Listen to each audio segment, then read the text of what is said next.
तो बिल्कुल आप इस परिवार के सदस्य बने और अपने दोस्तों को भी सदस्य बनाएं और थोड़ा सा अपने परिवार को बड़ा करने का जो है प्रयास करें, क्योंकि असली मजा बड़े परिवार में ही आता है ना, संयुक्त परिवार में ही आता है। तो थोड़ा सा आप प्रयास कर सकते हैं। ये टेलीग्राम लिंक है जिनसे आप पीडीएफ फाइल बिल्कुल बिना किसी शुल्क के डाउनलोड कर सकते हैं।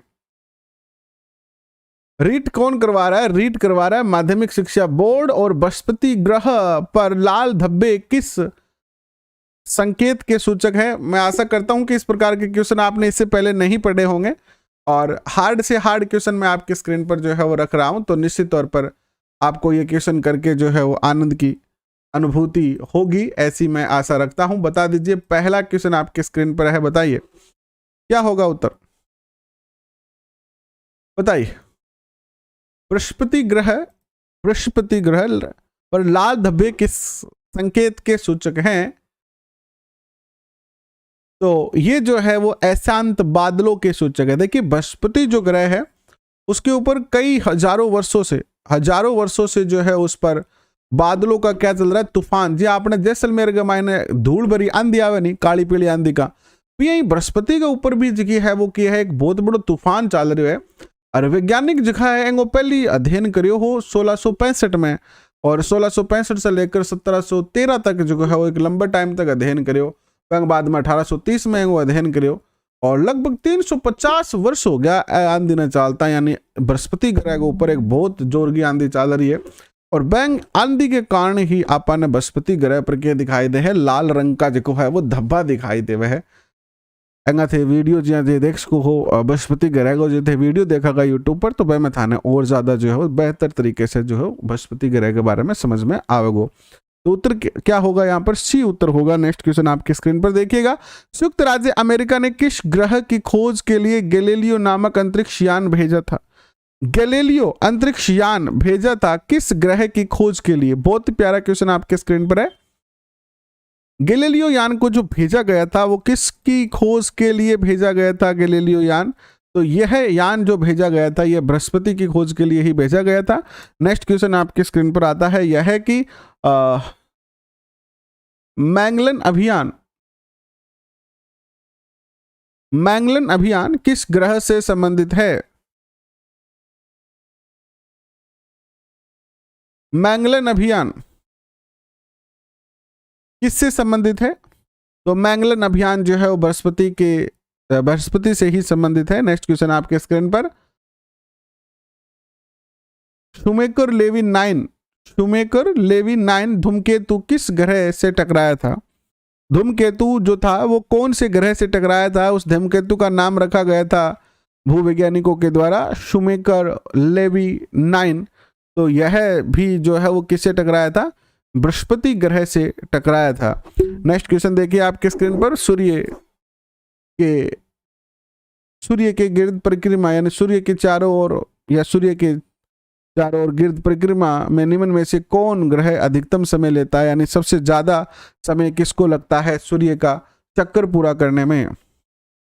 तो सबसे ज्यादा जो समय लगता है वो किसको लगता है? बृहस्पति को ही लगता है। नेक्स्ट क्वेश्चन आपके स्क्रीन पर आता है, यह है कि सौरमंडल का सबसे बड़ा उपग्रह निम्नलिखित में से कौन सा है? यानी कौन सा उपग्रह है जो अपने सौरमंडल का सबसे बड़ा उपग्रह है? बताइए कौन सा ग्रह है जो सौरमंडल का सबसे बड़ा उपग्रह है? सॉरी, ग्रह नहीं, ग्रह का होता है उपग्रह। जैसे अपना पृथ्वी का चंद्रमा है, ये एक छोटा सा ग्रह है और एक इसका उपग्रह होता है जो इसके चारों ओर जो है क्या करता है? चक्कर निकालता रहता है। जबकि ये उपग्रह और ग्रह दोनों मिलकर किसके चक्कर लगाते हैं? ये दोनों मिलकर सूर्य के चक्कर लगाते हैं।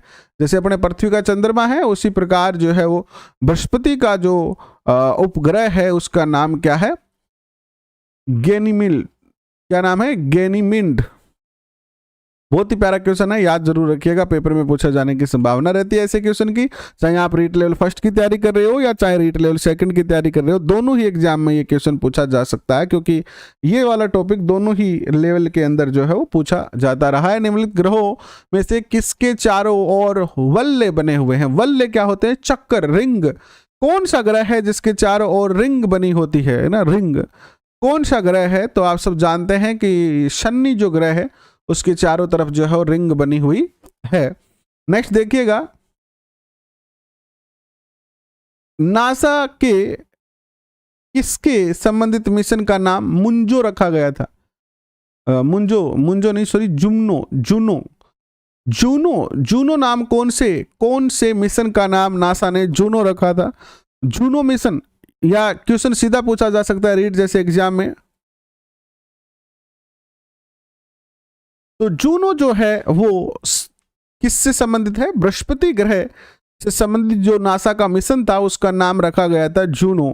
मैं अपनी तरफ से ये प्रयास कर रहा हूं कि आपको ज्यादा से ज्यादा हार्ड से हार्ड क्वेश्चन आप तक पहुंचाऊं, और एग्जाम में चाहे कितने भी हार्ड क्वेश्चन पूछ लिए जाए आपके वो सही हो, और वो भी आपके सिलेबस के अकॉर्डिंग। तो आप सब थोड़ा सा अपना प्यार जाहिर करिए, चैनल को सब्सक्राइब करिए, अपने दोस्तों के साथ शेयर करिए, उनको भी कहिए सब्सक्राइब करने के लिए। बस इतना ही हम आपसे चाहत करते हैं कि परिवार थोड़ा और बड़ा हो। बाकी हमारा सारा जो डाटा रहता है, हमारे सारे सेशन रहते हैं, सारी पीडीएफ फाइल रहती है, वो बिल्कुल ही बिना किसी शुल्क के आप तक जो है पहुंच जाती है। तो सौर मंडल के बड़े उपग्रहों में से एक टाइटन निम्न में से किसका उपग्रह है? टाइटन जो है वो किसका उपग्रह है, बताएं आप। टाइटन टाइटन नाम आपने कुछ कमेंट में बच्चों ने लिखा भी था। कपिल चौधरी कैसे हैं आप? बहुत सॉरी, कपिल चौधरी सर के फैन आप कैसे हैं? आपका भी बहुत बहुत हृदय की गहराई से स्वागत। तो यहाँ पर जो उत्तर आएगा वो आएगा शनि। शनि का जो उपग्रह है वो है टाइटन। नेक्स्ट क्वेश्चन देखिएगा, शनि ग्रह है, शनि प्लूटो से ठंडा है, नेपच्यून से ठंडा है, नेपच्यून से गर्म है, या जुपिटर से गर्म है? और बहुत ही अच्छी बात है आपको जान के। वैसे तो आप जानते हैं कपिल चौधरी सर के फैन हैं, इसलिए हमारे साथ ही रहे हैं कपिल चौधरी सर। हम अनअकैडमी पे पढ़ाते थे तब, और हमारे अपने चूरू जिले से ही है। तो चूरू जिले से सुभाष चांद सर हो गए, एंड धीर भाई साहब सर हो गए, और कपिल चौधरी सर हो गए, और मेरे जैसे छोटे मोटे यूट्यूबर तो है ही हैं, लेकिन ये तो टॉप बड़े बड़े नाम हैं जिनको आप बहुत अच्छे तरीके से जानते हैं, सारे ही चूरू जिले से ही हैं। तो शनि ग्रह है, शनि ग्रह जो है वो क्या है? तुलना करनी है शनि ग्रह की, तो ये नेपच्यून से जो है वो क्या है? गर्म है। बहुत हार्ड क्वेश्चन है, पेपर में इस तरीके के क्वेश्चन बहुत बार जो है वो गलती होते हैं, क्योंकि दिमाग काम नहीं करता, इतना गहरा हमने पढ़ा नहीं होता है कि किससे गर्म और किससे ठंडा। ऐसा कौन पढ़ता है भैया? कोई नहीं पढ़ता है ऐसा। लेकिन फिर भी जो क्वेश्चन आए हुए हैं मैं उन्हीं के अकॉर्डिंग आपको बता रहा हूँ। नेक्स्ट क्वेश्चन देखिएगा, शनि ग्रह को सर्वप्रथम किस खगोल शास्त्री ने देखा? ये भी बहुत प्यारा क्वेश्चन है।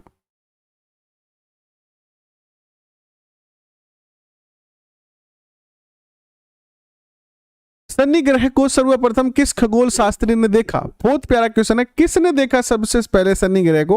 तो शनि ग्रह को सबसे पहले देखने वाले जो थे वो कौन थे? गैलीलियो ही थे। तो ए उत्तर होगा यहाँ पे। नेक्स्ट क्वेश्चन आपके स्क्रीन पर आता है, नंगी आंखों से दिखने वाला सबसे दूर का ग्रह, जिनको आप नंगी आंखों से देख सकते हैं। नंगी आंखों का अर्थ क्या है? नंगी आंखों का अर्थ होता है जिनको आप बिना किसी वो दूर का ग्रह, और जिसको नंगी आंखों से आप देख सकते हैं, वह है आपका शनि ग्रह है। बी उत्तर आता है। आपने देखा है क्या? बताएं अगर आपने भी शनि को देखा है तो। शनि ग्रह के चारों ओर पाए जाने वाले वलयों की संख्या कितनी है? यानी शनि ग्रह के, हाँ अभी मैं अनअकैडमी को छोड़ चुका हूं, अभी हमारा अनअकैडमी के साथ कोई कॉन्ट्रैक्ट नहीं है, तो अभी अनअकैडमी पे नहीं पढ़ा रहा हूं मैं। शनि ग्रह के चारों ओर पाए जाने वाले वलयों की संख्या कितनी है? यानी जो शनि ग्रह के चारों ओर रिंग बनी हुई है उसकी संख्या कितनी है? तो चारों ओर जो रिंग बनी हुई है उनकी संख्या जो है वो कितनी है? 10 संख्या है। अब देखो कितना सरल क्वेश्चन है, और मुझे नहीं लगता कि कोई भी जो लर्नर होता है वो इतना गहरा सोचता है कि यार इन रिंग की संख्या भी पूछी जा सकती है क्या। लेकिन आपको मैं ये बताने का प्रयास कर रहा हूं कि एग्जामिनर का दिमाग कहां कहां चलता है, एग्जामिनर कहां कहां तक सोचता है। रिंग की संख्या पूछ लिया आपसे कि बताओ कितनी रिंग बनी हुई है शनि ग्रह के। देखो कैसे भी क्वेश्चन पूछा जा सकता है। तो 10 रिंग बनी हुई है। नेक्स्ट देखिए आपके स्क्रीन पर क्वेश्चन आता है, सौर मंडल का सबसे कम घनत्व वाला ग्रह कौन सा है? कम घनत्व, जिसका घनत्व कम है वह ग्रह कौन सा है?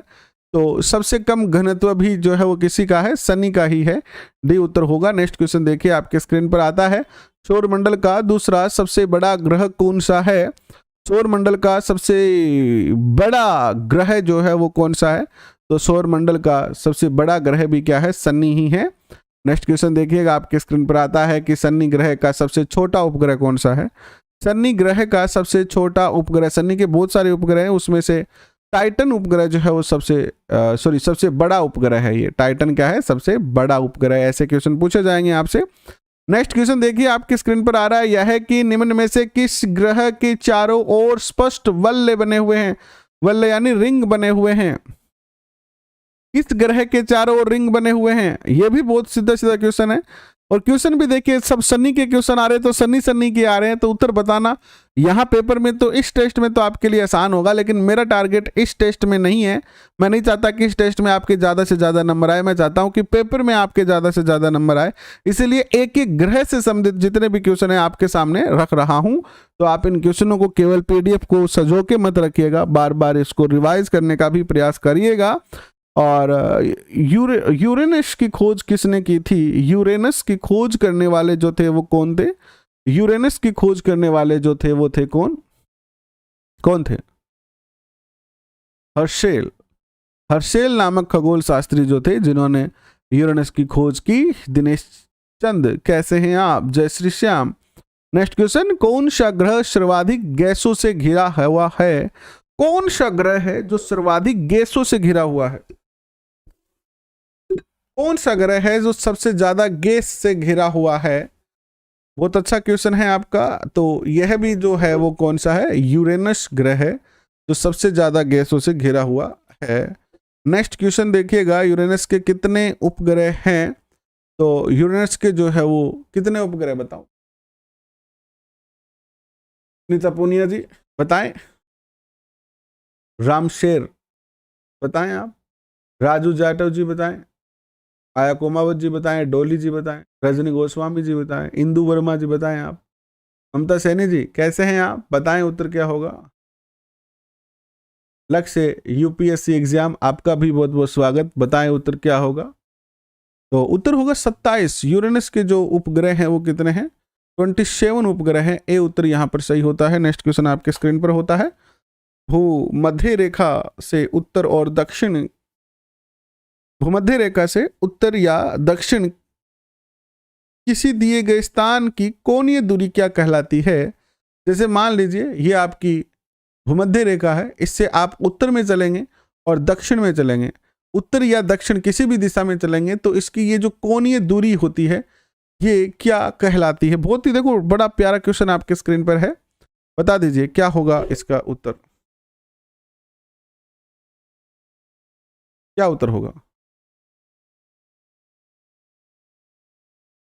अक्षांश देशांतर के क्वेश्चन आ गए। अभी हम जो क्वेश्चन कर रहे थे वो पहले टॉपिक के क्वेश्चन कर रहे थे सौर मंडल का। अभी हम दूसरा जो टॉपिक है इसमें आपका, जिसका नाम है अक्षांश देशांतर, अक्षांश देशांतर टॉपिक के क्वेश्चन शुरू हो चुके हैं।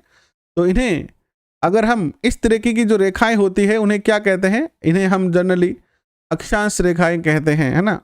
कोणीय दूरी को क्या कहेंगे? इनकी भूमध्य रेखा की कोणीय दूरी को हम अक्षांश रेखाएं कहेंगे। सी उत्तर होगा। नेक्स्ट क्वेश्चन आपकी स्क्रीन पर, निम्नलिखित में से कौन सा वृत्त यानी ग्रेट सर्किल का उदाहरण है? ग्रेट सर्किल का उदाहरण कौन सा है? वृत्त का उदाहरण कौन सा है? तो भूमध्य रेखा जो है वो ग्रेट सर्किल का क्या है? उदाहरण है। Tropic of cancer, tropic of cancer निम्न में से क्या है? बताएं। ट्रॉपिक ऑफ कैंसर निम्न में से क्या है? थोड़े से हार्ड क्वेश्चन है, SSC CGL वगैरह के क्वेश्चन है ये, क्योंकि राजस्थान में इस तरीके के क्वेश्चन बहुत ज़्यादा हमें नहीं मिल पाए। तो 23.5 डिग्री उत्तरी अक्षांश रेखा है, उसी रेखा को क्या कहा जाता है? उसी रेखा को 23.5 डिग्री उत्तरी 23.5 डिग्री जो उत्तरी अक्षांश है, कौन सा अक्षांश है? उत्तरी अक्षांश है, उसे क्या कहा जाता है? ट्रॉपिक ऑफ कैंसर कहा जाता है। नेक्स्ट क्वेश्चन देखिए आपके स्क्रीन पर क्या आता है, ध्रुव की तरफ जाने पर अक्षांश रेखाओं के व्यास की प्रकृति कैसी होती है? अगर आप ध्रुव रेखाओं की ओर जाओगे, ध्रुव किधर है? उत्तरी दक्षिणी दो ध्रुव हैं, तो आप अगर इधर जाते हो भूमध्य रेखा से, तो व्यास रेखाओं की व्यास की प्रकृति कैसी होती है? सुंदर क्वेश्चन आपके स्क्रीन पर है। अगर आप ध्रुव की तरफ जाओगे तो ये रेखाएं क्या होती जाएंगी? कम होती जाएंगी कि नहीं होती जाएंगी? जो ऐसे रेखाएं खींची है इनकी चौड़ाई क्या होती जाएगी, कम होती जाएगी, तो यह घटती जाएगी। क्या होती जाएगी, घटती जाएगी। जैसे एक रेखा यहाँ पर बड़ी है, फिर अगली रेखा छोटी होगी, फिर छोटी होगी, फिर छोटी होगी, ध्रुवों पे बिल्कुल छोटी हो जाएगी, है ना। तो बी उत्तर यहां पर सही होगा। और 21 का उत्तर होगा क्या, अक्षांश रेखाएं कहलाती है ये रेखाएं, जो कि भूमध्य रेखा से उत्तर की ओर दक्षिण की ओर होती है, ये क्या कहलाती हैं, इस तरीके की रेखाएं अक्षांश रेखाएं जो है वो कहलाती हैं। नेक्स्ट क्वेश्चन देखिए आपके स्क्रीन पर कि सूची 1, सूची 2 आपकी स्क्रीन पर दी गई है। सूची 1 में देखिएगा भूमध्य रेखा दी गई है, कर्क रेखा दी गई है, मकर रेखा दी गई है और आकृति आर्कटिक वृत्त दिया गया है, अंटार्कटिक वृत्त दिया गया है। और सूची 2 थोड़ा सा टाइपिंग में मिस्टेक है, इसलिए एक दूसरे के सामने नहीं है, आपको ज्यादा कठिनाई ना हो इसलिए इस क्वेश्चन का उत्तर मैं ही बता देता हूं आपको। यहाँ उत्तर बी होगा। देखिएगा भूमध्य रेखा जो है वो भूमध्य रेखा जो है वो 0 डिग्री, भूमध्य रेखा कौन सी है, 0 डिग्री है ना। भूमध्य रेखा 0 डिग्री अक्षांश है। कर्क रेखा जो है वो कर्क रेखा जो है वो 23.5 डिग्री उत्तर है। और फिर आता है आपका मकर रेखा जो है वो आपकी क्या है, 23.5 डिग्री दक्षिण है, दक्षिणी देश। और फिर आता है आपका आर्कटिक वृत्त जो है वो आपका है कौन सा, ये है आपका 66.5 डिग्री उत्तर। और फिर अंतिम आता है आपका अंटार्कटिक वृत्त। अब जो बच गया वही क्या होगा, इसका उत्तर सही होगा, तो ये होगा 66.5 डिग्री दक्षिण। ठीक है, अब आपको समझ में आ गया होगा। नेक्स्ट क्वेश्चन देखिएगा।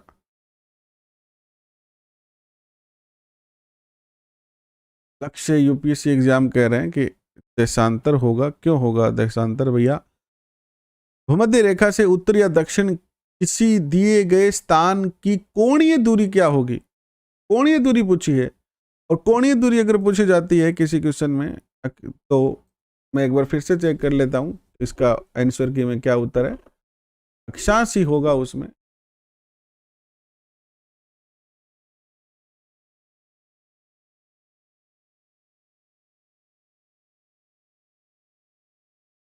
अक्षांश ही होगा भैया, ना कि देशांतर होगा, अक्षांश ही होगा। बिल्कुल सही है। प्रयास यही किया जाता है कि कोई भी क्वेश्चन गलत ना बताया जाए। हालांकि सारे क्वेश्चन मैं एक बार तो पढ़ के चेक करके आता हूं आप तक। तो अक्षांश होगा ना कि देशांतर। फिर भी आप चेक कर लीजिए, कोई बात नहीं है।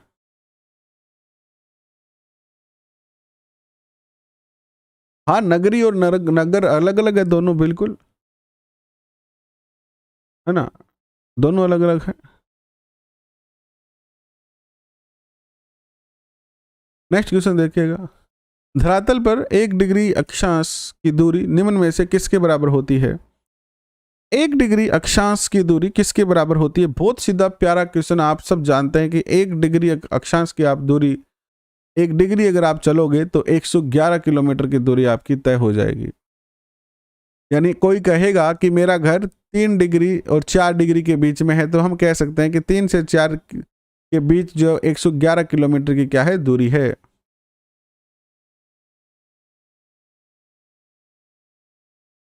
भूमध्य रेखा के अतिरिक्त कौन सी अक्षांश रेखा पृथ्वी को 2 बार बराबर भागों में विभाजित करती है। बहुत प्यारा क्वेश्चन है कि भूमध्य रेखा को छोड़कर कौन सी ऐसी रेखा है जो कि पृथ्वी को 2 भागों में विभाजित करती है। तो ऐसी एक कोई भी रेखा जो है वो नहीं है। हमने तो कभी नहीं पढ़ी, आपने पढ़ी है तो बता सकते हैं, क्योंकि ऐसे कोई रेखा है ही नहीं, बनी नहीं है कोई रेखा जो दूसरी रेखा जो विभाजित कर दे। नेक्स्ट क्वेश्चन देखिएगा। मकर रेखा अथवा 23.5 डिग्री दक्षिणी अक्षांश वृत्त निम्नलिखित में से कहां से होकर गुजरती है। ये कहां से होकर गुजरती है, कहां से होकर गुजरती है। तो ये जो गुजरती है आपकी मालागाशी से गुजरती है, मालागाशी। वह काल्पनिक रेखा जो पृथ्वी को दो भागों में बांटती है क्या कहलाती है? जो पृथ्वी को दो भागों में बांटे, भू को दो भागों में बांटे, वो भूमध्य कहलाती है। क्या कहलाती है? भूमध्य कहलाती है। Next question.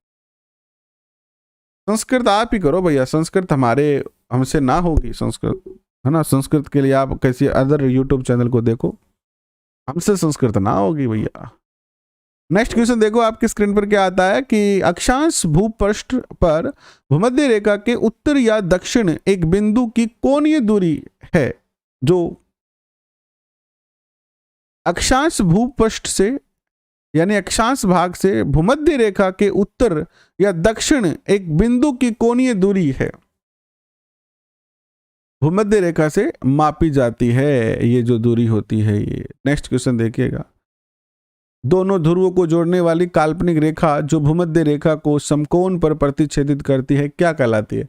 ये भूमध्य रेखा है, इसको समकोण पर प्रतिच्छेदित करती है एक रेखा जो कि दोनों ध्रुवों को मिलाती है, उत्तरी और दक्षिणी ध्रुवों को, क्या कहलाती है?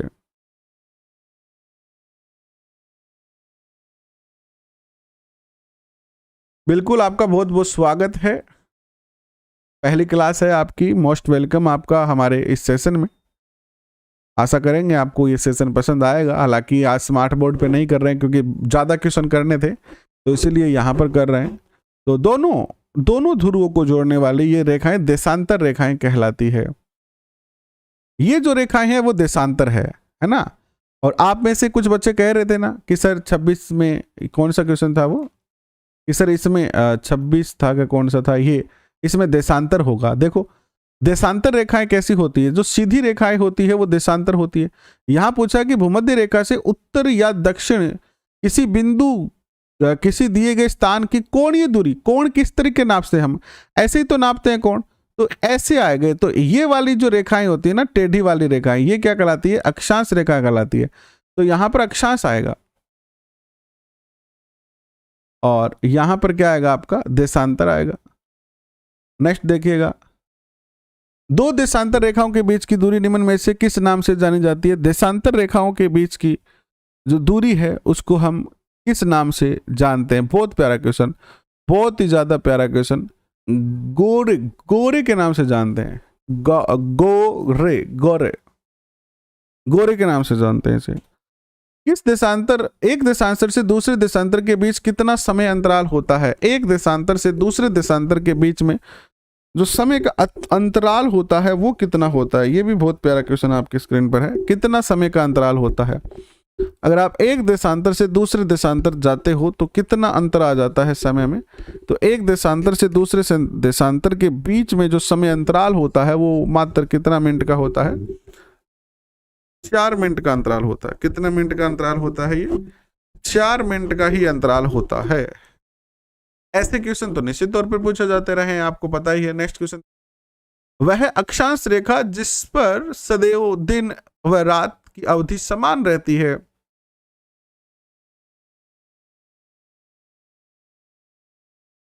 वह अक्षांश रेखा जिस पर सदैव दिन रात की अवधि बराबर होगी वो क्या कहलाएगी? बहुत सीधा सीधा क्वेश्चन है। अगर आप पृथ्वी के बीच में रहोगा, है ना, पृथ्वी देखो सूर्य जो वो कर्क रेखा और मकर रेखा, ये दो रेखा है, कर्क रेखा है, मकर रेखा है, दोनों के बीच में ही घूमे। बस सूर्य इतनी दूर में आपने प्रभाव डाले क्योंकि पृथ्वी घूमे इतो ही भाग है जो सूर्य के बीच में रहे। अब मान लो कोई को अठे घर होगो पेंग लिए तो सूरज इन्ने भी बराबरी रहो तो अठे हमेशा ही क्या होसी? दिन रात की अवधि बराबर होसी, यानी 12 घंटा की दिन होसी, 12 घंटा की रात होसी। अब मान लो जी कई बार आपने सर्दिया में किया सूरज चल जाए इन्ने, मान लो सूरज अठे है तो इन्ने जिखी राता है वो क्या हो जाएगी? सूरज इन्हें लेट पहुंचोगो तो रात बड़ी हो जाए।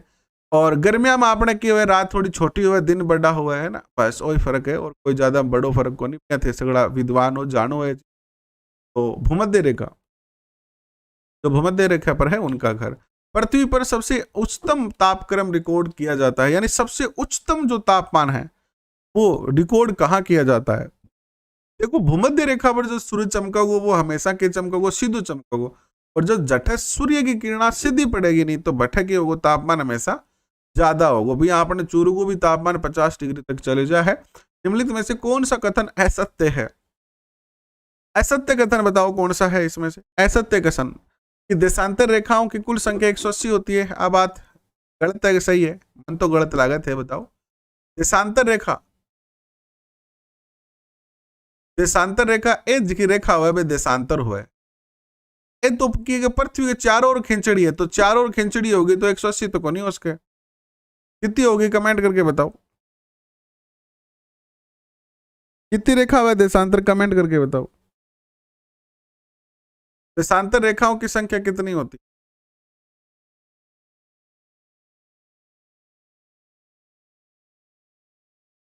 जल्दी से कमेंट करके।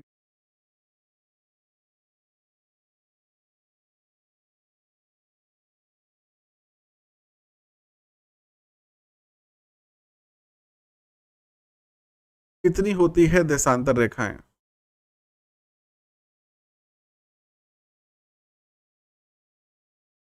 मैं पानी पी रहे खाने से दो फट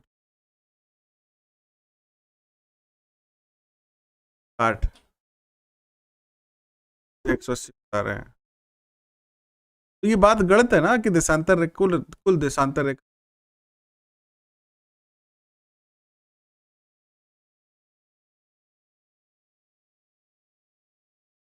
ये तो गलत हो गया ना, 180 तो है ही नहीं।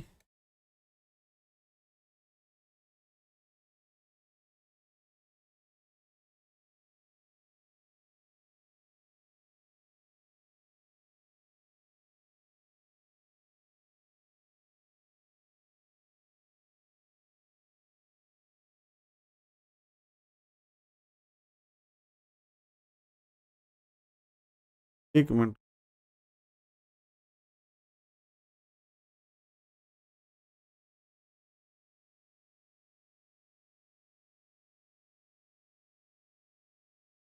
साठ है तो 360 बता रहे बाकी। होंगे ये उत्तर हो 60 है। नेक्स्ट क्वेश्चन बराबर हो। निम्नलिखित में से कौन सा कथन असत्य है? असत्य कथन बताओ एक बार फिर से। असत्य कथन है, थोड़ा सा टफ क्वेश्चन है क्योंकि एसएससी सीजीएल वगैरह का क्वेश्चन है। असत्य कथन देखो कौन सा है। हर स्क्रीन पर आ रही है ऑप्शन कि विषुवत रेखा से ध्रुव की ओर जाने पर अक्षांश रेखाओं के बीच की दूरी आंशिक रूप से वृद्धि होती है। ध्रुवों से जाएंगे आप, विषुवत रेखा से ध्रुव की ओर जाने पर अक्षांश रेखाओं के बीच की दूरी आंशिक रूप से वृद्धि होती है। किसी भी स्थान की प्रधान याम्योत्तर से कोणीय दूरी को उस स्थान का अक्षांश कहा जाता है।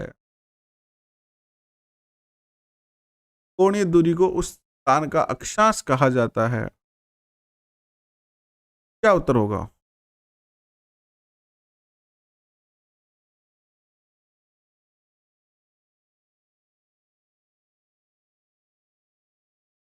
क्या उत्तर होगा?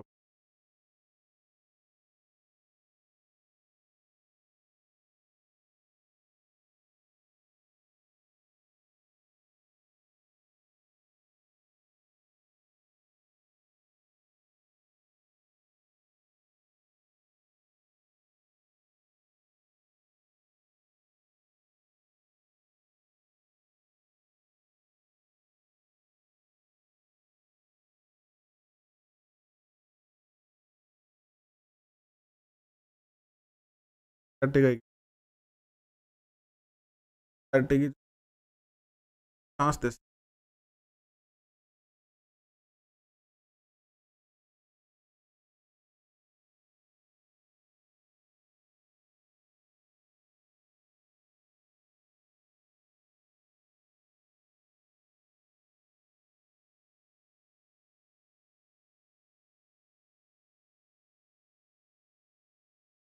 ठीक है, सही है।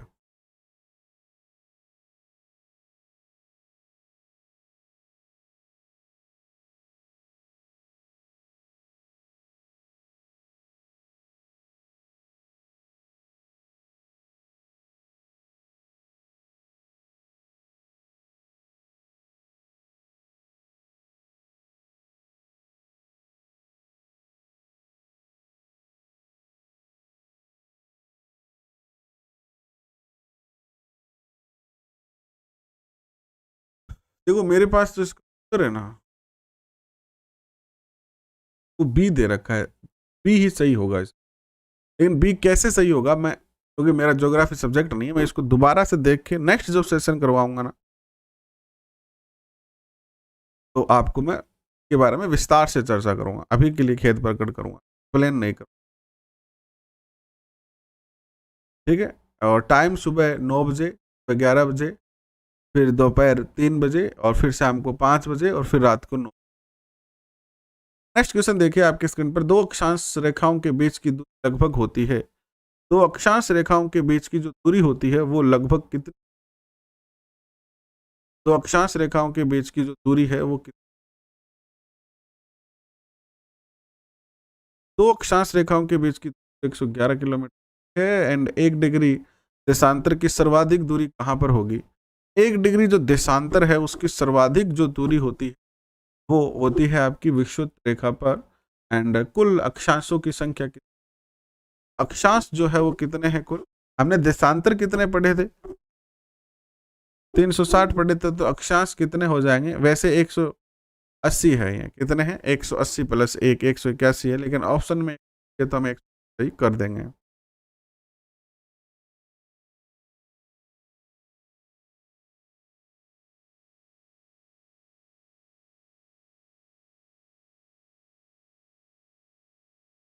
देखिए इस क्वेश्चन को मैं अभी मेरे मेरे पास जो उत्तर है वो बी है, लेकिन मैंने इसके ऊपर जो है वो तार लगाए हैं कि इसको दोबारा देख के आपको जो है और ज्यादा एक्सप्लेन करेंगे। मेरे पास जो उत्तर है वो मैंने आपको बताया है।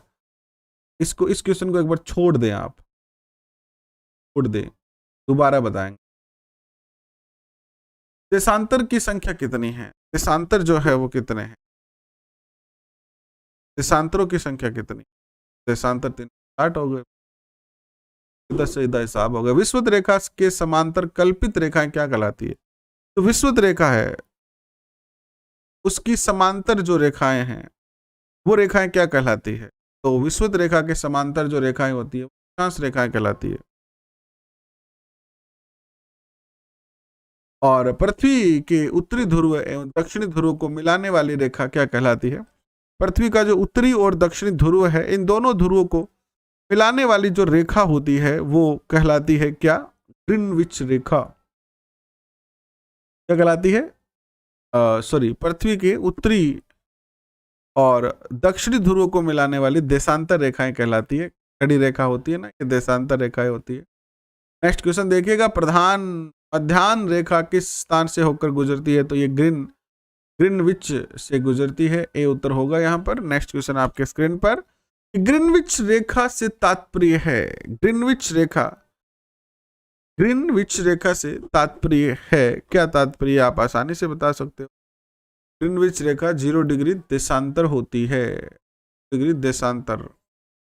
नेक्स्ट क्वेश्चन देखिएगा कि मकर रेखा निम्न में से किस देश से होकर नहीं जाती है?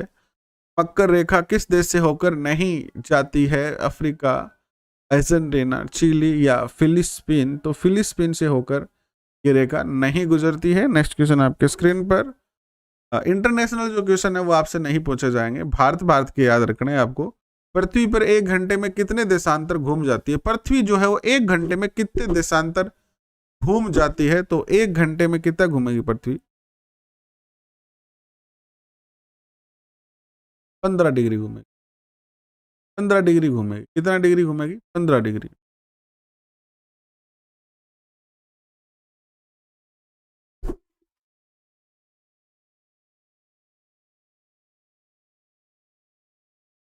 देखिए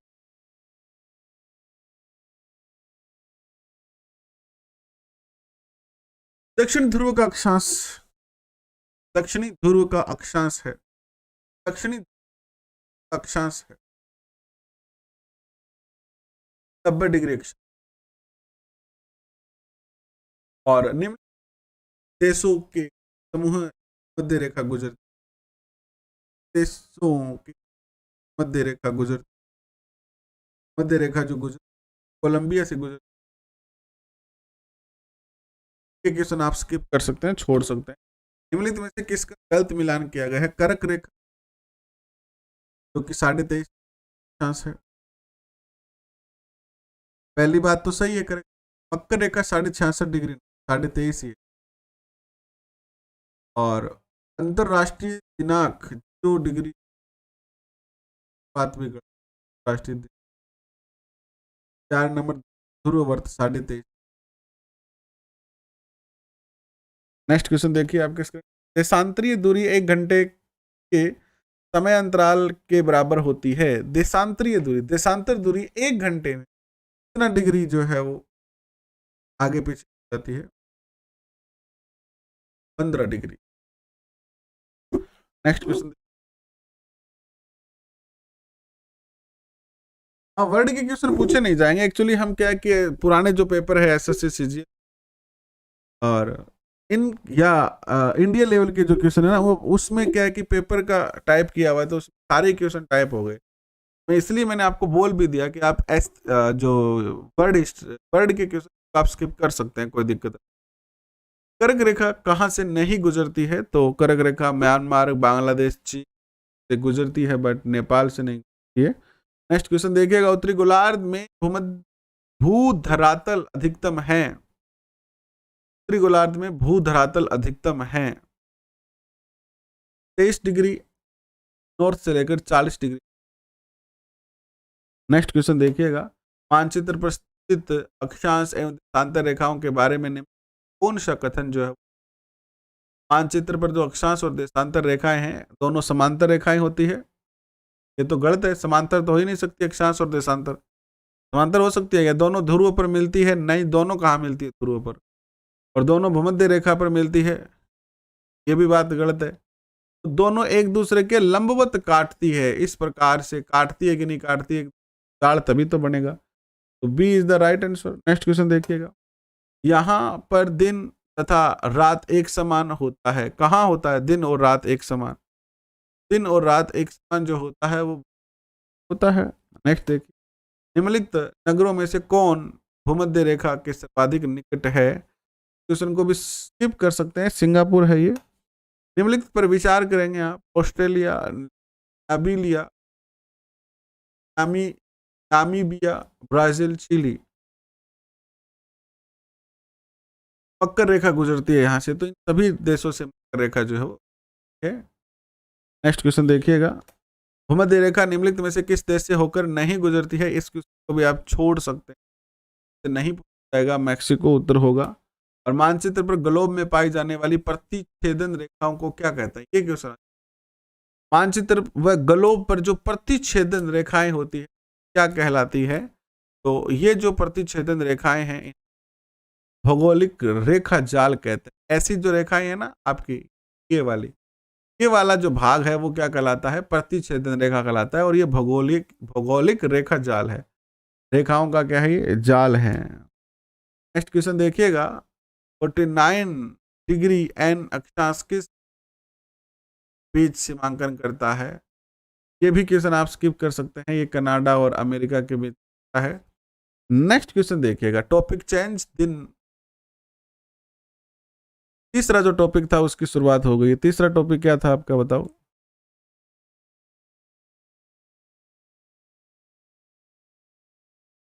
पृथ्वी की गति। पृथ्वी की गति के कितने, ये आपको कैसे?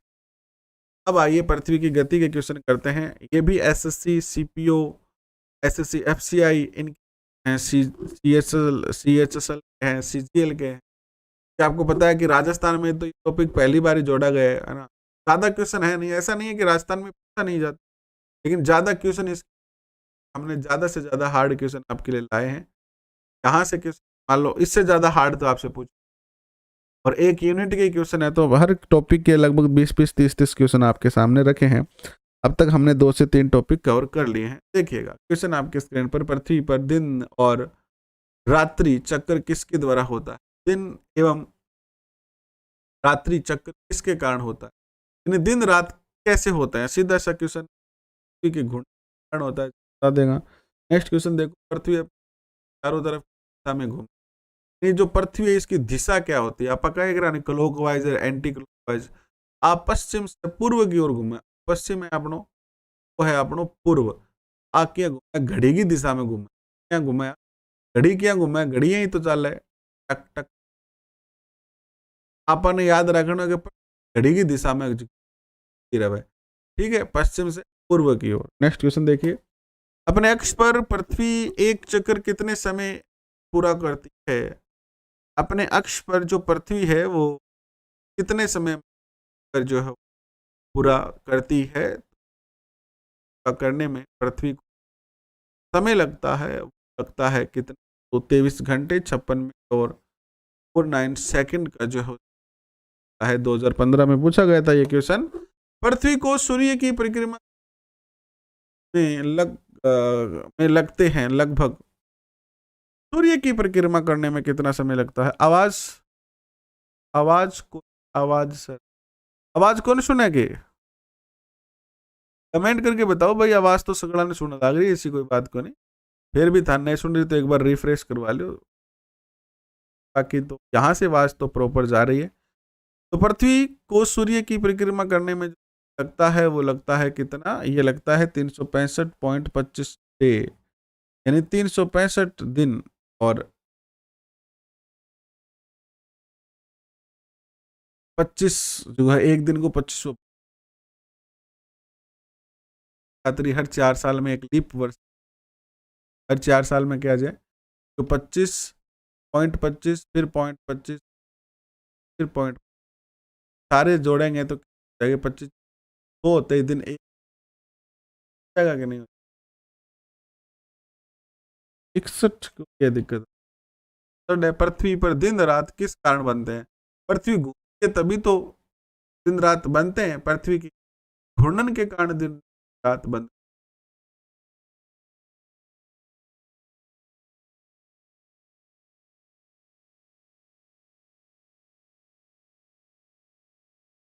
बात सही नहीं आ रही है आपको, ये कहना चाहते हैं? किन किन को आवाज में दिक्कत आ रही है? एक बार कमेंट करके बताओ, आवाज में किन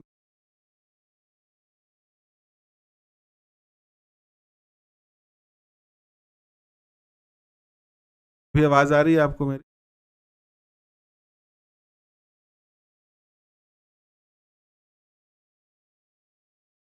अच्छा ठीक है, मैं थोड़ा सा ध्यान देता हूँ। मैं थोड़ा सा आवाज पे और ज्यादा ध्यान देता हूँ कि आपको प्रॉपर तरीके से आवाज आए और आवाज में किसी भी प्रकार की समस्या नहीं आए। बीच बीच में मैं भावनाओं में बह जाता हूँ, माइक से दूर हो जाता हूँ ना, इसलिए हो सकता है कि आपको जो है आवाज कम आती होगी। लेकिन अब आपको प्रॉपर तरीके से आवाज आएगी, आपको आवाज में किसी तरीके की दिक्कत नहीं आएगी। कट हो कट कट की आ रही है आवाज, ठीक है, कोई बात नहीं भैया। अब मान ध्यान पड़ेगा, कट कट की आवाज आ रही, कट कट की आवाज ना पा के कर दे ठीक कर दे कि मैं बीच बीच में भावनाओं में माइक से थोड़ा दूर हो जाऊं, कारण था ना कट कट पट पट की आवाज जो है वो आवा लग जाए, यानी कट कट की आवाज, यानी आवाज तो रुक रुक के आ रही है ना, अब नहीं आएगी। अभी क्या आवाज प्रॉपर तरीके से आ रही है? अभी आवाज आ रही है? पृथ्वी की परिक्रमण धुरी या पृथ्वी ध्रुवीय धुरी सदा झुकी रहती है, किस ओर झुकी रहती है पृथ्वी? सीधा सा क्वेश्चन आपके स्क्रीन पर है, आप बता सकते हैं सीधा सा उत्तर। तो पृथ्वी जो है दक्षिणवर्तीय धुरी 23.5 डिग्री पर जो है झुकी रहती है। उत्तर तो इसमें दिया ही हुआ है ना, इस क्वेश्चन का तो उत्तर इसमें दे ही गया, यूपीपीसीएस में पूछा गया था, ये डी उत्तर होगा इसमें। तो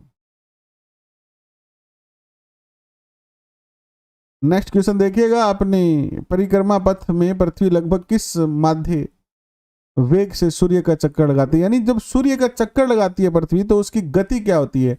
ये जो सूर्य है इसके चारों ओर जब पृथ्वी घूमती है तो इसकी स्पीड क्या होती है? तो इसकी जो स्पीड होती है वो होती है कितनी? इसकी जो स्पीड होती है वो होती है 30 किलोमीटर पर सेकंड, यानी एक सेकंड में 30 किलोमीटर की दूरी ये तय करती है। नेक्स्ट क्वेश्चन देखिएगा, परिक्रमण करती हुई पृथ्वी क्या एक ग्रह की अपने कक्ष में सूर्य की अधिकतम दूरी क्या हो सकती है? जब पृथ्वी घूमती है तो पृथ्वी सूर्य से मैक्सिमम जो दूरी होती है वो क्या कहलाती है?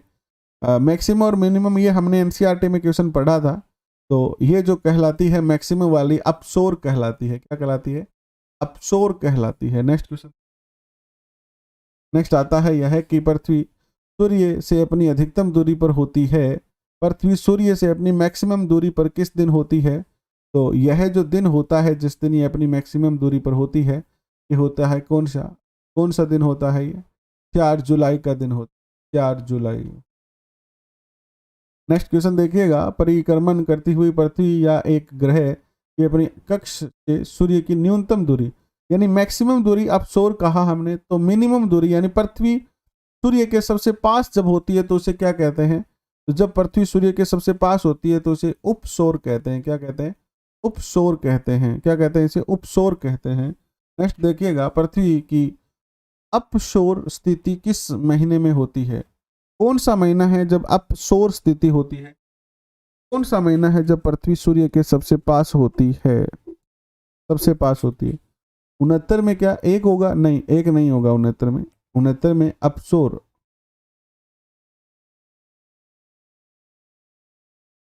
सही है, तो यही करवाया है आपको मैंने। 69 में तो 70 देखो, पृथ्वी की उपसौर स्थिति किस महीने में होती है? तो उपसौर जो स्थिति है पृथ्वी की, वो कौन से महीने में होती है? ये होती है आपकी जनवरी के महीने में। किस महीने में?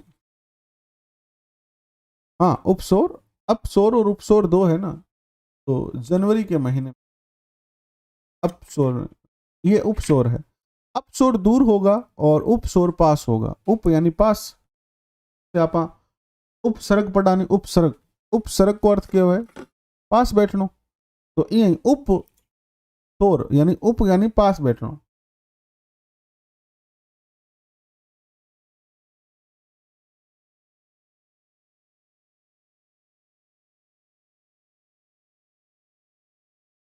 राजस्थान को चाहिए था कौन सी प्रैक्टिस सेट खरीद ले हो और कौन सी बैठे भी जाके थे थाना एक क्वेश्चन कौन मिलेगा जी? हाँ, राजस्थान, राजस्थान से 12 से जाके क्वेश्चन ले गया यहाँ बहुत कठिनाई से। क्वेश्चन देखो, किस दिन पृथ्वी सूर्य के सबसे निकट होती है? तो पृथ्वी सूर्य के सबसे निकट जो होती है वो दिन कौन सा है? ये जो दिन होता है ये आपका होता है 3 जनवरी का। कौन सा दिन होता है ये? 3 जनवरी का दिन होता है। 3 जनवरी को पृथ्वी सूर्य के सबसे निकट होती है। वह दिन अपना थोड़ा ठंड ज़्यादा हुआ है, सॉरी ठंड कम हुआ है। पृथ्वी सबसे निकट होगी तो भाई ज़्यादा हुआ कम हो, भैया जनवरी में ठंड ज़्यादा ही हुआ। पृथ्वी सूर्य के चारों ओर घूमती है, इस सिद्धांत को पेश करने वाला प्रथम व्यक्ति कौन था? यानी किसने ये बात कही सबसे पहले कि पृथ्वी सूर्य के चारों ओर घूमती है? यह बात सबसे पहले जो कही थी वो कही थी किसने?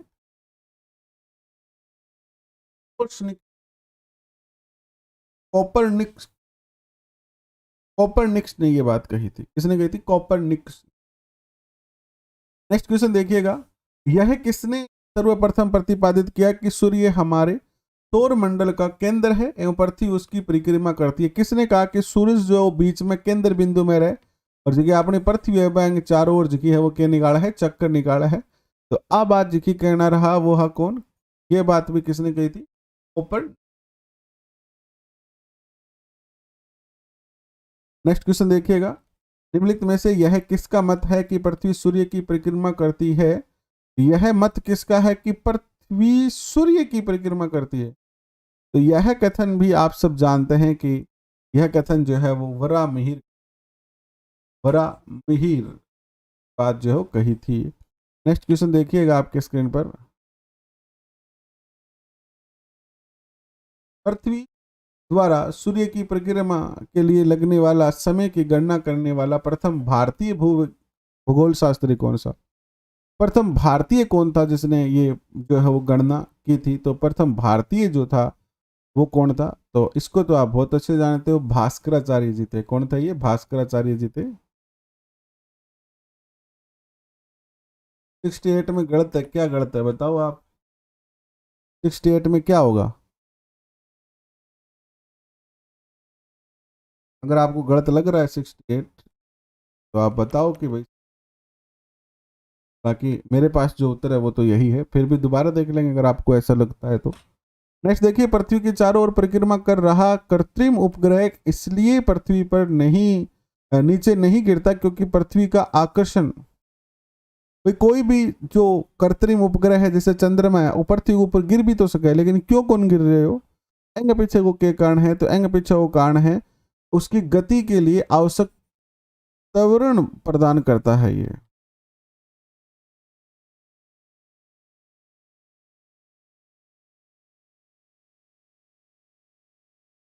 प्रदीप्ति का वृत्त पृथ्वी को कौन से दो गोलार्धों में विभाजित करता है? ये जो है वो इसको दिन और रात में विभाजित जो करता है। नेक्स्ट क्वेश्चन देखिएगा, इक्नॉक्स, इक्नॉक्स विश्व विश्व होता है जब, इक्नॉक्स विश्व होता है जब, ये सारे यूपीएससी के क्वेश्चन आ गए, थोड़े से कठिन लेवल के क्वेश्चन आ गए। तो जब एक दिन और रात बराबर होते हैं तो इसे क्या कहते हैं? इक्नॉक्स, इक्नॉक्स कहते हैं इसको। नेक्स्ट क्वेश्चन देखिएगा, पर विश्व में, विश्व के सभी अंग या विश्व के सभी भागों में या विश्व के सभी अंगों में 23 सितंबर को दिन और रात समान लंबाई को क्या कहते हैं? जिस दिन दिन और रात बराबर होते हैं, समान होते हैं, उसे क्या कहते हैं? तो उसे हम कहते हैं क्या? शरदकालीन विषुव कहते हैं, शरदकालीन विषुव कहते हैं इसको। नेक्स्ट क्वेश्चन देखिएगा, दिन रात जिस कारण होते हैं वह है, दिन रात, दिन रात जिस कारण होते हैं उस वह है, किस कारण से दिन रात होते हैं? तो आप सब जानते हैं कि दिन रात तो भू परिभ्रमण के कारण होता है, पृथ्वी के घूमने से होता है। वह कौन सा तिथि या तिथियां हैं जब दोनों गोलार्ध में दिन और रात बराबर होते हैं? उत्तरी और दक्षिणी जो गोलार्ध है उन दोनों में ही दिन और रात बराबर जो होते हैं वो 21 मार्च और 23 सितंबर है, जब दिन और रात उत्तरी और दक्षिणी गोलार्ध में क्या होते हैं? बराबर होते हैं। वह दिन और रात की अवधि, वह जब दिन और रात की अवधि बराबर होती है तो सूर्य की किरणें सीधी पड़ती है कहाँ पर? भूमध्य रेखा पर, उत्तरी ध्रुव पर, दक्षिण ध्रुव पर या कर्क रेखा पर। तो ये जो है वो आपकी उत्तरी कहाँ पड़ती है, बरा बताएं।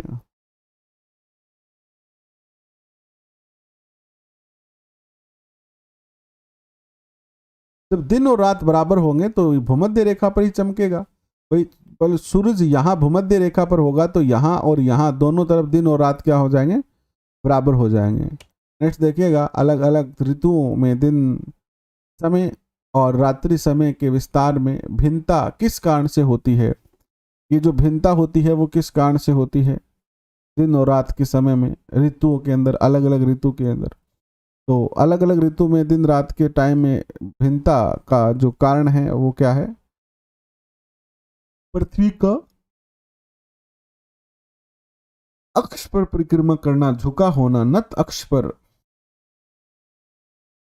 नेक्स्ट क्वेश्चन देखिएगा, कुछ बच्चे गए हैं क्लास छोड़कर क्योंकि उनको क्वेश्चन कठिन लगे। वास्तव में क्वेश्चन कठिन है, ये बात सत्य है ना? लेकिन भाई मेरा मानना ये है कि चाहे कितना भी कठिन क्वेश्चन आ जाए पेपर में इस टॉपिक से, आपका क्वेश्चन गलत नहीं हो, क्योंकि ये अंतिम प्रहार है। और अंतिम प्रहार जब आप करोगे तो थोड़ा कठिन ही करना पड़ेगा आपको, सरल थोड़ी करोगे आप। निम्नलिखित तिथियों में से किसमें दोपहर को आपकी छाया सबसे छोटी होती है? किस तारीख को आप जो दोपहर में 12 बजे देखा अपनी छाया तो आपने सबसे छोटी दिखाई देवे? तो आ है अपनी कौन सी तारीख है? आ है जून 22 को, है ना?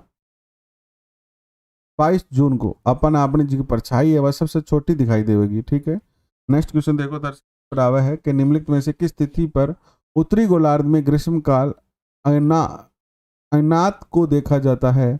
उत्तरी गोलार्ध में ग्रीष्मकाल अयनात को देखा जाता है, तो यह जो देखा जाता है आपका वो देखा जाता है 21 जून को। अब नेक्स्ट टॉपिक आता है आपका पवन वाला। देखो, गरजती चालीसा, प्रचंड पंचासा, प्रचंड पचासा और चीखता साठा क्या है? एमपीपीसीएस में पूछा गया था, रीट लेवल फर्स्ट में भी पूछा गया है, ये रीट लेवल सेकंड में भी क्वेश्चन पूछा गया। पवन वाले टॉपिक से क्वेश्चन आपसे पूछा जाएगा, ये बता दीजिए क्या उत्तर होगा फट से।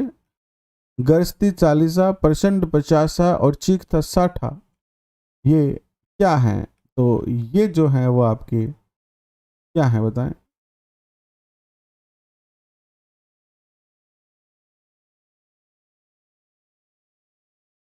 फट से कमेंट करके बताएं आप क्या है ये।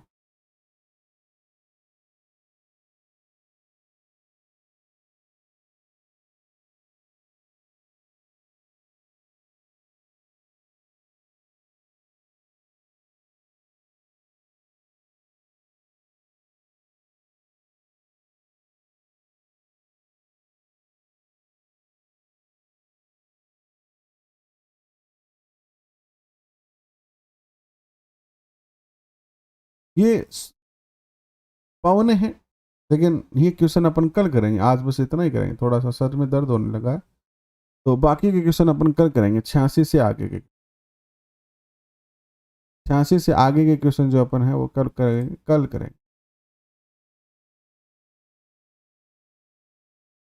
आज क्या है कि लंबा लगभग किलोमीटर की यात्रा की ना, सर में दर्द होने लगा है और अलग सी लग रहा है सर से यार।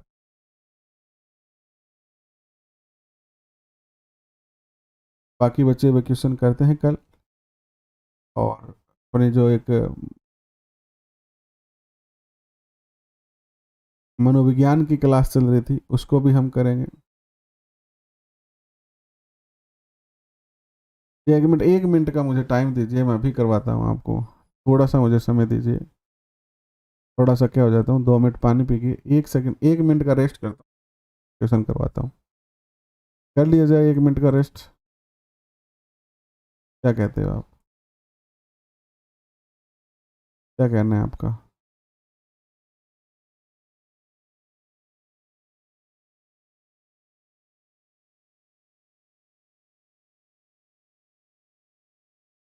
हालांकि रेस्ट करना अच्छी बात तो नहीं है,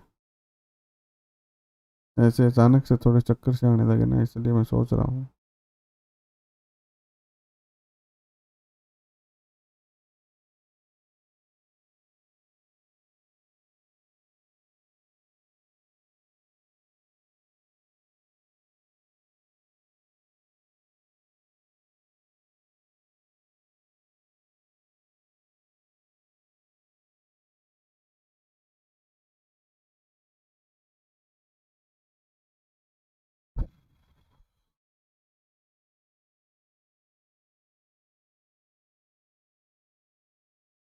एक मिनट का टाइम ले लिया हमने, बहुत बहुत धन्यवाद, आपने 1 मिनट का समय दिया, इसके लिए थैंक यू।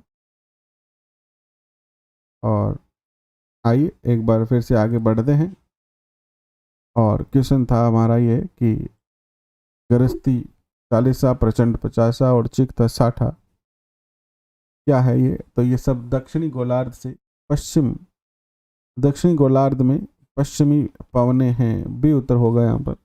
नेक्स्ट क्वेश्चन देखिएगा, उच्च दाब क्षेत्र में भूमध्य सागर की ओर चलने वाली पवन क्या कहलाती है। तो उच्च दाब क्षेत्र से भूमध्य सागर की ओर जो पवन चलती है वो व्यापारिक पवन जो है वो कहलाती है। एंड शिरोको एक नाम किस अर्थ के लिए प्रयुक्त किया जाता है। एनडीए में क्वेश्चन पूछे गए थे, इससे ज्यादा हार्ड और क्वेश्चन क्या होते हैं।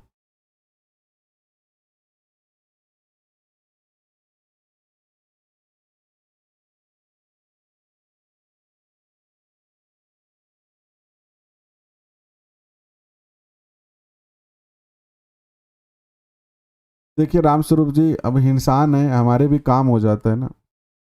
हमने कल आपको बोला था 200 किलोमीटर की यात्रा करके मैं शाम को वापस आया हूँ, ये 1 क्लास का समय मिला मुझे, ये भी ले रहा हूँ। हालांकि सर दर्द कर रहा है, मैं चाहता तो आज की छुट्टी भी कर देता था, लेकिन मैंने सोचा चलो कोई बात नहीं, 1 क्लास का टाइम है तो एक कर लेते हैं, कल से 5 क्लास करवाएंगे आपको। आज नहीं करवा पाए, समय नहीं मिल पाया, इंसान को काम भी हो जाता है ना। तो ये शिरोको क्या है, शिरोको जो है वो क्या है, तो ये स्थानीय पवन का नाम है शिरोको, ठीक है। तो ऐसे बात नहीं है पूरे, फिर ऐसे देखो, ऐसा तो है नहीं कि हमने आपसे कोई धोखाबाजी करनी है, या तो फिर नहीं करवानी है तो मैं नहीं भी करवाऊँ तो कोई फर्क कौन पड़ा। एक मतलब थोड़ी मैं क्लास नहीं करवाऊंगा तो फेल हो जाऊंगा, लेकिन मैं अपनी लाइबिलिटी लेकर करवा रहा हूँ। और थाने में की बात कही कि भाई एनसीईआरटी करवाऊंगा, आरबीएससी करवाऊंगा, जितो काम कहे वो सारो करवा यार, 5 क्लास की कही हुए तो 5 क्लास भी होगी, टेंशन लेने की जरूरत नहीं। अगला 10 दिन तक रोज 5 क्लास होगी, पूरे वर्ष एक ही दिशा में प्रवाहित होने वाली पवन क्या कहलाती है? पूरे वर्ष जो एक ही दिशा में चल रहा है वह आपा के कवा सनातनी पवन कवा, सनातनी भी उत्तरोशी। नयो क्वेश्चन था रही है, बहुत ही प्यारो क्वेश्चन है। नेक्स्ट क्वेश्चन देखो थार स्क्रीन पर आवगो यो उपोषण उच्च दाब से विश्वत रेखीय निम्न दाब की ओर चलने वाली जो पवन है वो क्या कहलाती है? तो ये जो पवन है उपोषण से विश्वत रेखा की ओर चलने वाली व्यापारिक पवन कहलाती है ये। नेक्स्ट क्वेश्चन, व्यापारिक पवनें कहाँ से चलती है? तो व्यापारिक पवनें जो चलती है वो उपोषण उच्च दाब से चलती है, सी उत्तर होगा। व्यापारिक हवाएं किन अक्षांशों से किन अक्षांशों की ओर बहती है? तो व्यापारिक हवाएं जो है वो अक्षांशों से विश्वत अक्षांशों की ओर जो है वो चलती है। एंड दहाड़ता चालीसा क्या है? दहाड़ता चालीसा जो है वो क्या है? तो ये दक्षिणी गोलार्ध में 40 डिग्री अक्षांश के पास चलने वाली तेज हवा होती है। कल ये जो यूनिट नंबर 6 है ना आपकी पर्यावरण वाली है ना, ब्रह्मांड और पर्यावरण, ये यूनिट ही पूरी करवा दूंगा। लगभग 2-3 टॉपिक तो आज हो ही गए हैं, कल 2-3 टॉपिक और करवा के पूरी यूनिट हो जाएगी कल आपकी, एक पूरी यूनिट के क्वेश्चन हो जाएंगे। नेक्स्ट क्वेश्चन देखिएगा, भयंकर 50 कहाँ चलती है? भयंकर 50 चलती है 50 डिग्री दक्षिणी अक्षांश पर, भयंकर 50 चलती है। और चीखता साठा, चीखता साठा, चीखता साठा जो चलता है वो 60 डिग्री, साठा यानी 60, तो 60 डिग्री दक्षिणी अक्षांश के निकट चलता है ये। नेक्स्ट देखिएगा, मानसून शब्द का तात्पर्य क्या है? मानसून जो शब्द है इसका तात्पर्य क्या है? तो इसका तात्पर्य है हवाओं के रुख का बदलना ही मानसून कहलाता है। संयुक्त राज्य अमेरिका के मध्य मैदानों पर चिनुक हवा को क्या कहा जाता है? जो चिनुक हवाएं हैं वो क्या कहलाती है? चिनुक हवाएं जो है वो क्या कहलाती है? तो चिनुक हवाएं, गर्मी का तापमान कम हो जाता है, चिनुक हवाओं का क्या प्रभाव पड़ता है? संयुक्त राज्य अमेरिका की तरफ जब ये चिनुक हवाएं चलती है तो तापमान क्या हो जाता है? कम हो जाता है। नेक्स्ट देखिएगा, ओल्पस पर्वत के उत्तरी भाग में बहने वाली उष्ण शुष्क स्थानीय हवाएं क्या कहलाती है? या इन हवाओं को क्या कहा जाता है? तो ये कहलाती है फान। क्या कहलाती है? अब क्वेश्चन ये पूछा जा सकता है फान पवन कहाँ चलती है? ओल्पस पर्वत के उत्तरी भाग में। इस तरीके से किसी भी तरीके से क्वेश्चन आपसे पूछा जा सकता है। अर्जेंटीना में पंपास क्षेत्र में उरुग्वे की ओर प्रचंड वेग से चलने वाली ठंडी हवाएं क्या कहलाती है? तो ये कहलाती है आपकी पेम्पीरा, कहलाती है पेम्पीरा कहलाती है। बस ये लास्ट क्वेश्चन है, बाकी कल करवाएंगे। न्यूजीलैंड में उच्च पर्वतीय क्षेत्रों से उतरने वाली एवं धूल भरी हवाएं स्थानीय नाम से जानी जाती है। किस नाम से जानी जाती है? तो ये है नॉर्वेस्टर, नॉर्वेस्टर के नाम से जानी जाती है।